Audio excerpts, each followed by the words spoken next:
It is week 5 of the regular season. High school football here in the state of Indiana. Justin Kinney of Optimum Performance Sports joining us for Inside the Zone. After this Friday night, we are half of the teams in our area will be halfway done with their season. That's a long, convoluted way of saying we played a lot of football already. Yes. And I'm not sure how much we know, but I do know that we have maybe the best slate of games this coming Friday that we've seen in quite some time. Yeah, in relation to deciding conference championships, this week and next week are very pivotal through all 4 area conferences. So you can pinpoint maybe one in each league this week. They're going to say, hey, that's going to go a long way toward deciding the conference championships. And let's start in the SAC because there are 3 absolute monster games this week. And we are going to, instead of trying to go over all the games, we're just going to dive deep into these 3 contests. So here we are off the diving board in the SAC. We got Snider at Carroll. Whew! This was a game last year that turned on a couple of Brandon Logan interceptions for touchdowns right at the end of the second quarter. Snider won it 27-24. How do you see this one playing out? Because these are 2 teams that some of the stars are the same, and your Brandon Logans and your Jimmy Sullivans, but different teams, different makeups, different attitudes perhaps heading into this one. How do you see this one playing out? This one will not be at Spooler. It will be at Carroll High School. And as we look at it right now, could be the de facto championship game for that large division, all due respect to Homestead and Bishop Dwenger. But these 2 teams, I think, have started to separate themselves from everybody else. You saw Carroll go on the road and just absolutely handle Bishop Dwenger last week in a game that we felt was going to be closer than it was. Now the challenge is for Carroll is now going against that Snider defense. You mentioned Brandon Logan, Jamarion Goligbodi, a host of others, Landon Fry there too. It is a rematch in the sense that you have a lot of the same guys back from a year ago from that great game, and we'll see if Carroll maybe has a chip on their shoulder a little bit after how it happened last season and play better football, particularly offensively. And when you take a look at the Snider offense, they've started to get things rolling. The first week was not ideal with a new starting quarterback and a new offensive backfield to face that Warren Central deep. We've seen what Warren Central's done since then, which is give up absolutely nothing. And then we've seen a couple of different guys step up in the Snider running game. So what is Snider going to have to do offensively? I think in years past we've talked about Jimmy Sullivan and Carroll's offense, but when they made that run to the 6A championship game, I think we overlooked how good that defense was for Carroll. Yeah, definitely. And you look at what Snider's been able to do, and if you talk to Kurt Tippmann, I guarantee you'd be like, you know what? We needed those first couple weeks, particularly against the caliber of opponents that we played, to figure out who slotted in where offensively, and you're starting to see it. Air Vance looks more comfortable at quarterback, right? And entering the second half of the regular season, that running back hierarchy has kind of worked itself out. And so the offensive line, too, which is the most important part, has looked more and more comfortable with each passing week. So I think when you look at offensively, Snider's always one of those teams like, well, maybe we can't pinpoint at the start of the season how this is going to look. By mid-season, end of season, you know exactly what they are offensively. Here's my question to you, because we saw it in the scrimmage against Homestead, the way they utilize Brandon Logan offensively. We haven't seen it a ton throughout the course of the season. Is that because maybe they were holding back a little bit to get ready for a game like this? There's not a lot of tape on what they can do using Brandon Logan offensively. Is this the kind of game where you start to break it out? You know, kind of like when Michigan used Charles Woodson offensively very sporadically, but it was effective because it was used sporadically. Is this a game where we see him maybe be a game breaker? We've seen it on defense, we've seen it in special teams, but where he's used more on the offensive side of the football, and we haven't seen it so far this year. It's an interesting point because you know, as you've seen you saw in the scrimmage, they've worked on it. Now, was it, hey, let's see what Brandon can do in a scrimmage role offensively, and maybe we never see it again? Or is it, okay, we like what we've seen, we're going to bust it out when we need to? Could that be a guy in motion constantly and just some jet sweeps to Brandon Logan? Could be a wildcat package. Who knows? But I think it's maybe an unknown that Carroll definitely has to be aware of. And defensive coordinator Joe Rudolph surely knows that, and hopefully we'll have a package, if you're a Carroll fan, to combat that. But I really look at this game after what we've seen, particularly out of Carroll last week, is these are the 2 best teams, in my opinion, in the SAC. Do they go through and this is the deciding game in that division? I think so, but anything can happen. But at the same time, it's only one game, and whoever wins this at least has the in on winning that division.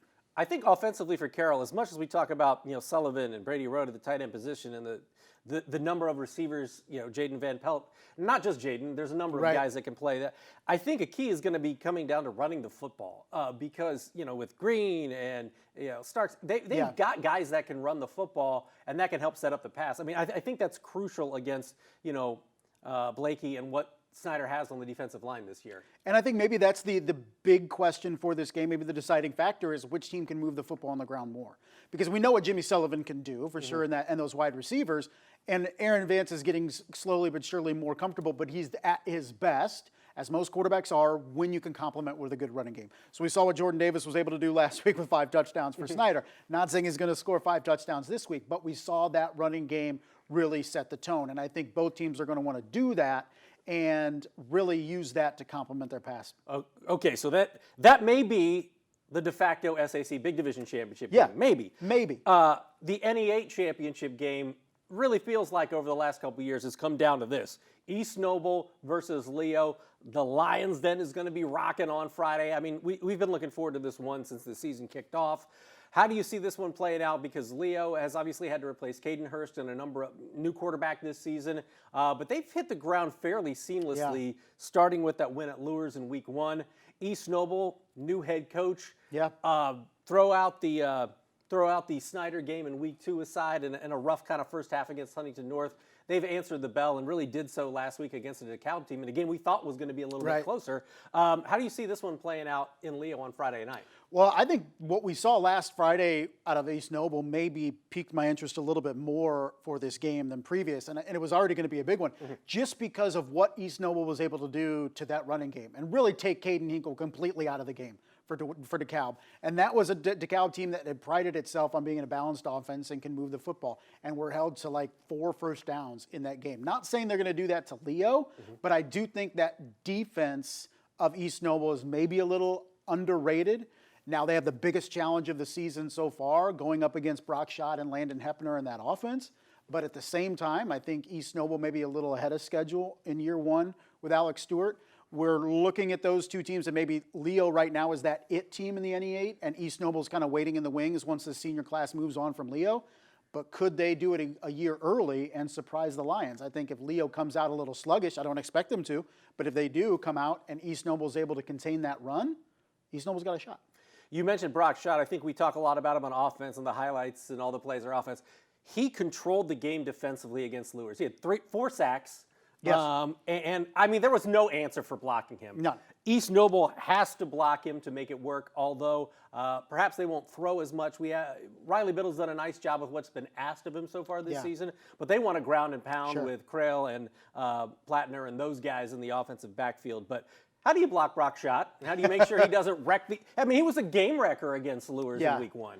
It's all about – do you completely go away from him? I mean, does he completely eliminate his side of the field in terms of running the football? I mean, you're not turning the corner on Brock Schott, right? I mean, do you stunt? Do you double? I'm not. Do you triple team and then you leave somebody else in unguarded or in one-on-one? I mean, that's the danger. That's what you have to figure out with Brock Schott, and that's why I've looked at him and say just his impact at the high school level, in my opinion, is bigger defensively because of just how unblockable he is. His future in college at Miami is tight end.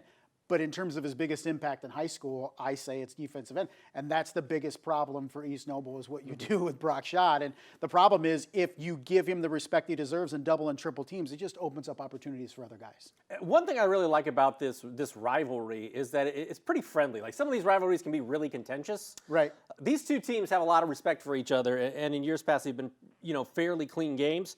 But last year they played twice, once in the regular season, once in the postseason. Both were one-score games, and both were extremely different games. Right. 14-7 Leo wins in the regular season, and then they win on a field goal 45-42 in the postseason. So we kind of don't know what to expect other than history says this should be a good football game. It should, and you look at these teams that have, in the last several years, a lot of those years they've met twice. So in the back of both head coaches' minds going into Friday is like, as important as this game is, we could see them again in the playoffs in a very competitive sectional that they're in.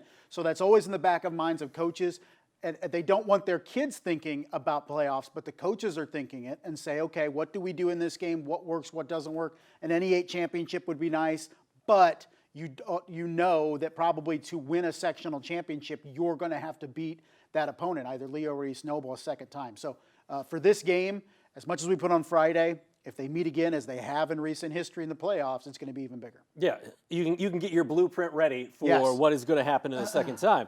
Let's talk about the ACAC, because it has been Adams Central owning this conference for the last few years. 3 conference championships straight, 3 straight trips to the 1A state championship game. We got Adams Central at Heritage. Heritage comes in undefeated at 4-0. How do you see this one playing out in Monroeville on Friday night? Because I think, so that first week when Adams Central played Garrett, I don't think we knew Garrett was going to be good. Yeah. I think we've now seen they're a little bit better than good. Yeah. So that loss doesn't bother me as much. But when you take a look at Adams Central, what are they going to have to do to take control against a Heritage team and a Heritage program that has been building steam first under Casey Kolkman and now under Jeremy Hullinger? The key for Heritage is containing the run and making Jamison Roach and the wide receivers beat you. Not saying they can't, but as we've seen with Adams Central since that Garrett loss, if they're able to run the ball, you have no chance. Typical of Adams Central teams in the recent past. So for this game, it starts up front for Heritage defensively. They have to be able to contain the run. And then conversely, when you look at quarterback, if this game comes down to the play of the quarterbacks, the way Eli Tagulis has been playing for Heritage, 10 touchdowns, 0 interceptions, he's completing almost 75% of his passes. I mean, this is a kid that bided his time. His natural position was quarterback. He had to play out of position the last couple years because of Kobe Meyer, and now has come back as a senior playing quarterback and playing phenomenal football. This is a game that sizable senior class of Heritage has really been looking forward to and saying, we have a realistic, legit chance to beat Adams Central on Friday. Can they do it? It starts being able to contain the run of the Flying Jets. And I hate to rain on that parade, but last year we thought it was going to be and it was not last closer, year, and right? it was 38-0. Yeah. Adams Central. That game was at Adams Central. It went, bad for Heritage in the early going, and it's tough to catch up against a team like Adams Central, especially when they start running the football, and you're like, hey, half of that quarter was just it was just gone. They ate up like 3/4 of the second quarter. When you take a look at this Heritage team, you mentioned the efficiency of Eli Tagulis, but their defense has been really good too. Braden Walter, we know about the interception records that he's had, but when it comes to getting over the hump, how important is it for them to have a quality showing in a game like this, just to make sure that they believe they can compete for conference championships? And it's huge for once we get into sectional time. And if Heritage has eyes on maybe competing for a sectional championship, they're going to have to be physical and slow teams down that are the caliber of Adams Central. I think the one thing you look at Adams Central is last year we knew with that quarterback and with that wide receiver group and Trevor Curry and company, they could strike downfield when they needed to. And we underrated it for a long time last year. And I think we came into this season and said, Jamison Roach is going to be this, but we kind of forget he's still a sophomore. And we haven't yet seen Adams Central win a game with its passing game, making big plays vertically like Adams Central was able to do last year. Maybe it happens Friday night. Maybe it's the coming out party for Jamison Roach, but it's kind of a wait and see thing. We haven't seen it yet. If Heritage makes Adams Central going to the air, can the Flying Jets convert and have some success? And I like the big guy, Zeke Litchfield, offensively. I mean, he had some really great touchdown catches last year. He seems to have picked up where he's left off. Also a standout volleyball player. Yes. Like borderline Division I like volleyball guy. He's a tough cover, especially in the ACAC, I think.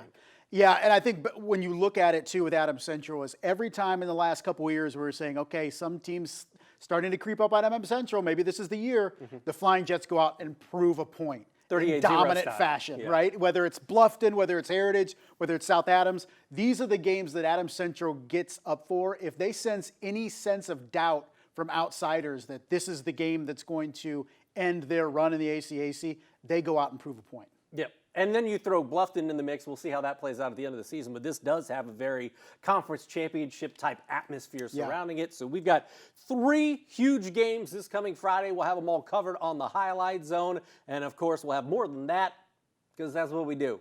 But yeah, conference championship type games this week. He's Justin Kinney. I'm Glenn Marini, and we'll see you next Monday right here on Inside the Zone.